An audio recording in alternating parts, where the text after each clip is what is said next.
पश्चिम बंगाल में विधानसभा चुनाव के लिए आज बम्पर वोटिंग हुई और पोलिंग बूथ के बाहर लगी कतारों ने यह दिखा दिया कि इस बार का मुकाबला बेहद दिलचस्प है। इस वीडियो में हम डिकोड करेंगे पश्चिम बंगाल के वोटिंग पैटर्न को और समझेंगे कि बढ़ता वोटिंग टर्नआउट किस तरफ इशारा कर रहा है। नमस्कार, अनएडिटेड के इस खास एपिसोड में आपका स्वागत है। मेरा नाम है विनय त्रिवेदी और मेरे साथ हैं मेरे वरिष्ठ सहयोगी चंदन। चंदन, सबसे पहले तो आपका बहुत बहुत स्वागत है। थैंक यू विनय। और सबसे पहले आज हमें बताइए कि पश्चिम बंगाल के चुनाव में आज ये बम्पर वोटिंग है, किस तरफ इशारा कर रही है और अभी तक पिछली बार का अगर आंकड़ा देखें चुनाव का तो उससे कितना अलग है, कितना अलग चुनाव दिख रहा है आपको इस बार? ये विनय देखिए, अभी तक जो फाइनल आंकड़ा अपने पास सामने आया है अभी उसके हिसाब से ये तो साबित हो गया है जी, चाहे बीजेपी हो चाहे वो टीएमसी हो, दोनों ने बहुत जोर लगाया है चुनाव में। अच्छा। और वो असर, वो पूरा जो कैंपेनिंग है, खासकर जो पहले फेज का जो चुनाव चल रहा है वहाँ पर पश्चिम बंगाल में, जी, वो दिखा रहा है कि जो टर्नआउट है, जी, वोटर्स जो घर से बाहर निकल के वोट दे रहे हैं, दो चीज़ इसमें जी, डर का माहौल कम दिख रहा है। अच्छा, जो हर चुनाव में, पश्चिम बंगाल चुनाव में रहता था कि यार अगर मैं बाहर निकलूँ तो मेरे साथ हिंसा हो सकती है, कोई मेरे साथ मारपीट भी कर सकता है, कोई मुझे वोट देने से रोक सकता है। लेकिन इस बार लंबी लंबी कतारें दिख रही हैं। पार्टियां भी एक दूसरे पर कहीं ना कहीं आरोप लगाती थी कि हमारे वोट पढ़ने नहीं दिए गए, तो वैसा इस बार नहीं दिख रहा है। इस बार नहीं दिख रहा, और वही कह रहा हूँ, इस बार बिल्कुल कांटे की टक्कर दिख रही है। अगर मेरे पास जो फाइनल, जो 3 बजे तक का मेरे पास डेटा है, अभी फाइनल जो डेटा आएगा, जो चुनाव खत्म होने के बाद जो आया है वो आएगा, भी थोड़ी देर में आ जाएगा वो भी फाइनल डेटा। अब 3 बजे तक के आंकड़ों के हिसाब से अगर मैं देख लूँ तो सबसे अधिक जो वोटिंग परसेंटेज है वो है करीब 81.49% है। अच्छा। ये आपको दक्षिण दिनाजपुर जो है डिस्ट्रिक्ट है, वहाँ पर जो उस जिले में जो चुनाव चल रहा है वहाँ पर है। और यही नहीं, ये तो मैं आपको बता रहा हूँ सबसे अधिक वोटिंग है, लेकिन कमोबेश 79% से ऊपर ऑलमोस्ट आज जो 16 जिलों में जो चुनाव चल रहा है, जो चुनाव हुआ है जो आज, उसमें बम्पर वोटिंग है हर जगह। आप ये 3 बजे तक का आंकड़ा बता रहे हैं कि 78-79% जो है वोटिंग हो चुकी है और ये अभी और बढ़ सकता है। अगर अंदाजा लगाएं तो शायद ये 85 के भी ऊपर चला जाए। अभी ये बिल्कुल आसानी से जा सकता है। मैं आपको बताऊं, अगर मैं पिछले चुनाव की बात करूं 2021 की, मैं फाइनल वोट परसेंटेज की बात करूं, जो कि 294 सीटों की जो फाइनल वोट परसेंटेज थी, उसके हिसाब से करीब 82.30% वोटिंग हुई थी। अच्छा। ये फाइनल था जब दोनों चरणों का, जब वहाँ पर जो सभी चरणों में चुनाव जब संपन्न हुआ। इस बार अभी ही 78.77 से 3 बजे तक ही हो गया। तो आप अंदाजा लगा, उसमें कोई दो राय नहीं है कि 85% जाना चाहिए जिस प्रकार की वोटिंग चल रही है। अब आप खासकर, अब मैं देख लूँ मुर्शिदाबाद की मैं बात करूँ, मुर्शिदाबाद की इसलिए मैं बात कर रहा हूँ कि मुर्शिदाबाद इस चुनाव में सबसे चर्चा में रहने वाला जिला रहा है। एक तो वहाँ सबसे अधिक मुस्लिम आबादी है, मुस्लिम वोटर्स हैं, सीटें भी ज्यादा है, 22 सीटें हैं। 22 सीटें हैं और करीब 66% वहाँ मुस्लिम वोटर्स हैं, उनकी संख्या है। तो इसलिए वहाँ पर बहुत इस बार वो फोकस में भी रहा है।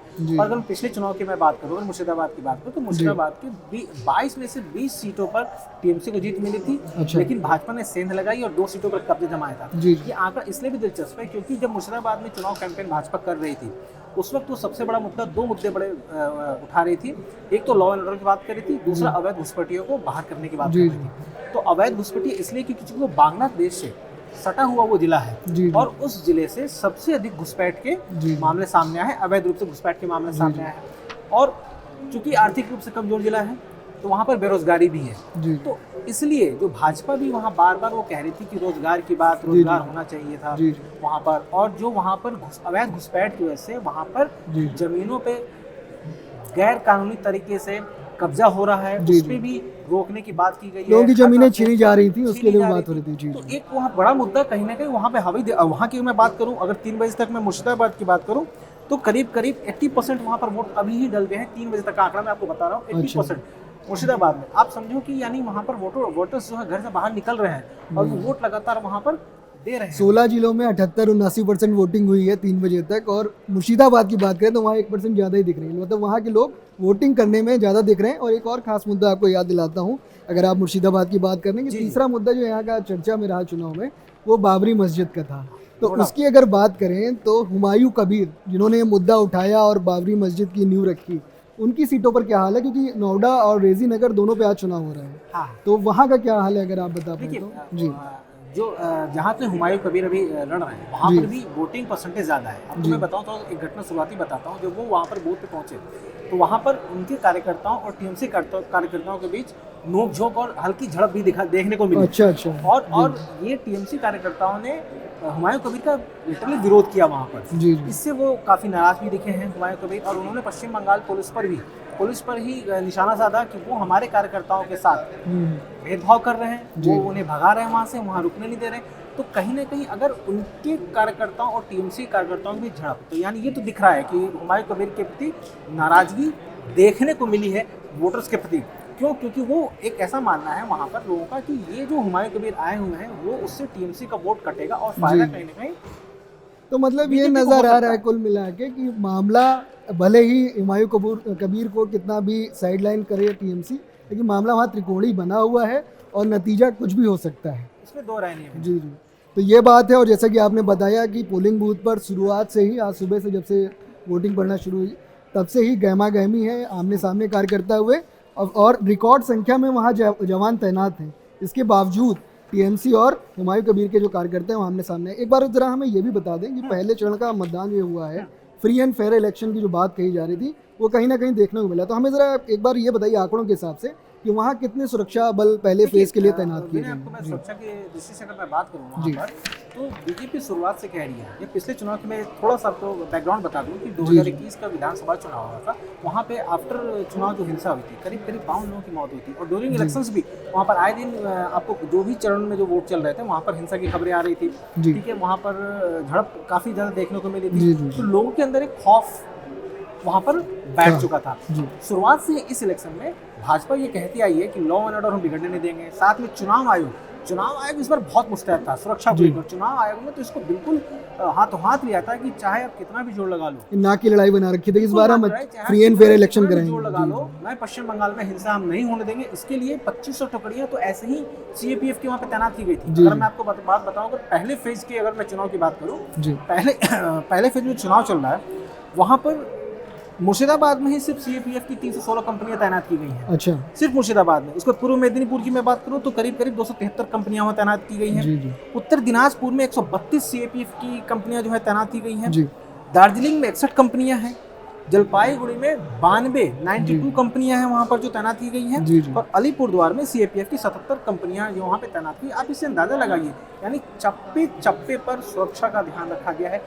कोई भी, और अभी जो हमारे पास ताज़ा रिपोर्ट्स भी आ रही हैं, वहाँ ग्राउंड रिपोर्ट्स जो वहाँ आ रही है, उसके हिसाब से उपद्रवी अगर कुछ कोशिश कर भी रहे हैं, प्रयास कर भी रहे, पुलिस इस लेवल पे, वहाँ पे सुरक्षाकर्मी इस लेवल पे वो तैनात है कि वहाँ पर वो टिकने नहीं दे रहे हैं, किसी को इकट्ठा नहीं होने दे रहे हैं। अगर कुछ गाड़ियाँ इकट्ठी दिख रही हैं तो तत्काल वो एक्शन में आके वहाँ से हटा रहे हैं, यानी किसी भी तरह से वो हिंसा नहीं होने के लिए बिल्कुल वो मौजूद वहाँ पे दिखाई दिए। तो इसमें कोई दो राय नहीं कि इस बार सुरक्षा की दृष्टि से इवन हिंसा ना के बराबर दिखी, छुटपुट घटनाएं जरूर दिखी हैं। जैसा कि आपको मैंने बताया हुमायूं कबीर को लेकर यह हुआ था। शुवेंदु अधिकारी ने भी एक आरोप लगाया कि कुछ बूथ्स पर उनके कार्यकर्ताओं को तंग किया जा रहा था, लेकिन वो इतना बड़ा मामला नहीं था, उसको बहुत जल्दी कंट्रोल भी किया गया। बाकी नोएडा में क्रूड बम जब दागा गया तो उसको लेकर भी तनाव देखने को मिला। ये हम बातें कर ही रहे हैं वोटिंग की, तो इस बीच हम हाई प्रोफाइल सीटों की भी बात कर रहे हैं जो पहले चरण में जहाँ मतदान हो रहा है। अगर हम पहली सीट में आपसे पूछूं तो नंदीग्राम की, जो नेता प्रतिपक्ष हैं बंगाल में और बीजेपी कैंडिडेट हैं शुवेंदु अधिकारी, उनकी सीट पर कैसी वोटिंग हो रही, कैसा चुनाव चल रहा है, वहाँ आज सुबह क्या क्या हुआ है वो बताइए जरा। देखिए, आपको मैं नंदीग्राम इस बार बहुत हाई प्रोफाइल सीट रहा है, कोई तो रानी, ये खासकर पिछले चुनाव से जब ममता बनर्जी को शुवेंदु अधिकारी ने हरा दिया था। मतलब बहुत ही रोमांचक। ममता पूरे बंगाल में जीती थी पिछले चुनाव में, बम्पर जीत हुई थी, लेकिन नंदीग्राम में शुवेंदु अधिकारी से हार गई थी। ये उस जीत के बाद, शुवेंदु अधिकारी की उस जीत के बाद ये सीट बहुत और पॉपुलर हो गया और चर्चा में आ गया वहाँ पर। इसलिए इस बार काफी ध्यान में रखा गया, और वो इसलिए कांटे की टक्कर है कि इस बार टीएमसी ने भी गेम खेला है। अच्छा, मतलब शुवेंदु अधिकारी के खिलाफ पवित्र कर को खड़ा करते हैं। पवित्र कर शुवेंदु अधिकारी के बहुत खास मित्र हुआ करते थे। अच्छा, इस चुनाव से मैं पहले की बात करूं तो पिछले चुनाव में ममता के कभी खास रहे शुवेंदु अधिकारी, उन्होंने हराया, और वही चाल चलते हुए इस बार टीएमसी ने उनके खास को उनके खिलाफ लड़ा उतारा दिया है। ये उस रणनीति के तहत उतारा है, क्योंकि ये ऐसा ये कहा जाता है और ये पूरी बंगाल की राजनीति में ये बहुत ही पॉपुलर है और लोग जानते हैं इस बात को कि पवित्र कर जो है बेसिकली शुभेंदु अधिकारी के इलेक्शन मैनेजर हुआ करते थे। जी तो 2021 के विधानसभा चुनाव में भी पवित्र कर ने ही शुभेंदु अधिकारी की पूरी कैंपेनिंग को संभाला था। वो वहाँ पर भी गली गली और वोटर्स को काफी जानते हैं, तो उन्हें भी जमीनी स्तर का नेता माना जाता है। तो टीएमसी ने गेम करने की कोशिश की है, शुभेंदु अधिकारी के लिए हार का बदला लेने की कोशिश की है उस रणनीति से। तो इसलिए रोमांचक है क्योंकि वहाँ पर दो गहरे मित्रों के बीच लड़ाई है, जो कभी जिगरी यार हुआ करते थे, तो उनके बीच की लड़ाई है। तो इसलिए इस सीट पर दोस्तों में जब लड़ाई होती है वो कुछ ज्यादा ही भयानक हो जाती है और 4 मई को ये जो है देखना दिलचस्प रहेगा कि किसकी जीत होती है। और पश्चिम बंगाल की एक दूसरी और सीट है जिसकी काफी चर्चा इस बार हुई, मुर्शिदाबाद की है, बहरामपुर की। इसके बारे में बताइए, जहाँ 30 साल बाद जो है अधीर रंजन चौधरी विधानसभा चुनाव लड़ने के लिए मैदान में उतरे हैं, तो वहाँ के बारे में बताइए। बहरामपुर इसलिए पॉपुलर है क्योंकि इस बार आपने बिल्कुल ठीक कहा कि कांग्रेस जो पिछले चुनाव में 0 सीट पर आई, यानी 1 सीट नहीं जीत पाई, वो एक सीट जीतने के इंतजार में है। तो वो आखिरी अपना पूरा दांव लगाया बहरामपुर में, जहां से उन्होंने अधीर रंजन चौधरी को खड़ा किया। मैं आपको बता दूं, अधीर रंजन चौधरी इस सीट से पहली बार विधानसभा चुनाव लड़ रहे हैं। इससे पहले वो 5 बार बहरामपुर से सांसद रह चुके हैं। तो उन्होंने कभी वहां पर उस सीट से विधायकी की चुनाव नहीं लड़ी। वो खुद भी काफी शुरुआत में कंफ्यूज दिखे थे कि मुझे तो पहली बार चुनाव में उतारा गया, लेकिन पार्टी का आदेश है तो उसको हमें मानना है। उनका गढ़ हुआ करता था, लेकिन 2024 में जब उनको यूसुफ पठान ने हरा दिया, वो गढ़ भी उनके हाथ से चला गया। बट फिर भी कांग्रेस को एक उम्मीद है कि अगर इस बहरामपुर सीट से अगर 1 सीट भी मुझे मिलती है तो कम से कम 0 से 1 पर तो पहुंचेंगे। तो इसीलिए अधीर रंजन चौधरी को उन्होंने उतारा है, अपना एक बहुत कद्दावर नेता उतारा है। और ये बहुत बड़ी हॉट सीट है। अगर मैं नंदीग्राम की बात करूँ तो उसके बाद ये उसकी चर्चा काफ़ी जोरों पर है। विनय जी, तो आप हमें ये बताइए कि अभी जो इस चुनाव में हिंदू मुस्लिम बहुत बनाने की कोशिश की, चुनाव को बार बार ये मुद्दा उछाला गया कि हिंदू मुस्लिम चुनाव है, और मुर्शिदाबाद भी इसलिए काफ़ी चर्चा में रहा।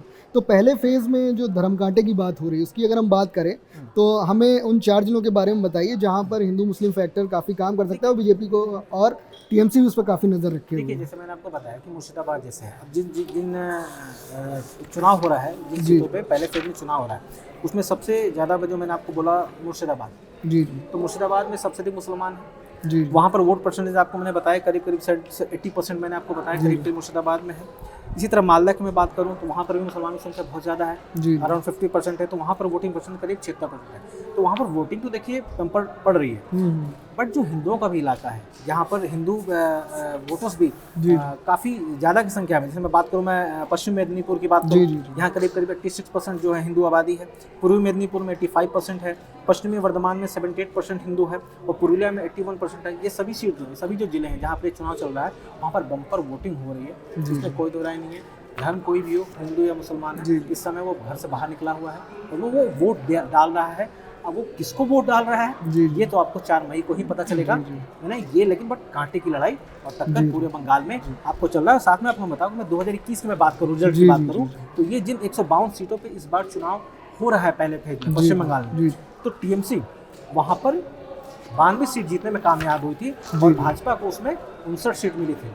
यानी भाजपा ने जो टोटल 77 सीट जीती थी उसमें से 59 सीट इसी पहले फेज में चुनाव हो रहा है वहां पर हो रहा है। और ये वही इलाका है जहां पर भाजपा अगर 3% भी वोट स्विंग करने में कामयाब हो पाती है, जो कि हमें 4 मई को ही पता चल पाएगा, तो खेल पूरा बदल सकता है वहां पर। अब भाजपा का अगला जो फोकस होगा, जो जोर होगा, यानी उसे सेकंड फेज में जो चुनाव होना है जहाँ पे उसे करीब 18 सीट मिले थे वहाँ से, उसे वहाँ पर बढ़ाने की जरूरत होगी। तो मुकाबला बहुत दिलचस्प है, देखते हैं 4 मई को क्या रिजल्ट आएगा। तो आप ये बताना चाह रहे हैं कि जिस भी पार्टी को बहुमत चाहिए, चाहे वो टीएमसी हो चाहे बीजेपी हो, पहले फेज में अच्छी खासी लीड ले लेना बहुत ज़रूरी होगा। तो पश्चिम बंगाल के चुनाव के जो पहले फेज की वोटिंग हो रही है, इस पर हमारा ये विश्लेषण आपको कैसा लगा, आप कमेंट करके बता सकते हैं।